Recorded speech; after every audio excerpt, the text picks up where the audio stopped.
Does the influence of international organizations on smaller nations always serve the greater good, or does it sometimes tread on the delicate balance of cultural sovereignty and self-determination?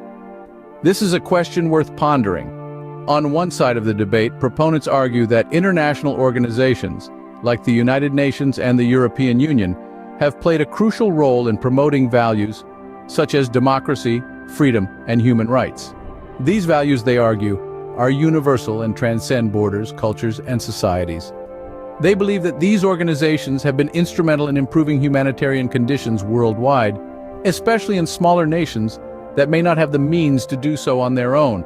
However, critics argue that the West often uses these organizations as vehicles to impose their ideologies and values on smaller nations, particularly when it serves their interests. They point out instances where the West has remained silent on breaches of these so-called universal values when it did not serve their interests. Critics also argue that the imposition of these values can lead to the erosion of traditional family structures and societal norms, citing the philosophers of the Age of Enlightenment, like Voltaire and Kant, who warned of the potential dangers of such deviations.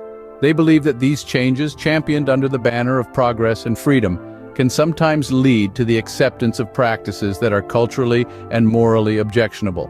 This debate also extends to the concept of freedom itself. While the West sees freedom as a sacrosanct value, critics argue that this freedom often excludes religious beliefs and practices. They assert that the West, under the guise of freedom of expression, forces smaller nations to accept their secular values, thereby undermining their cultural and religious autonomy. To summarize, this debate revolves around the influence of international organizations on smaller nations. Proponents argue that these organizations promote universal values that improve humanitarian conditions. Critics, however, contend that these organizations are often used by the West to impose their ideologies and values, eroding cultural norms and religious beliefs in the process. The question of whether the influence of international organizations on smaller nations is beneficial or detrimental is complex and multifaceted. It is a question that continues to spark intense debate among scholars, politicians, and citizens alike.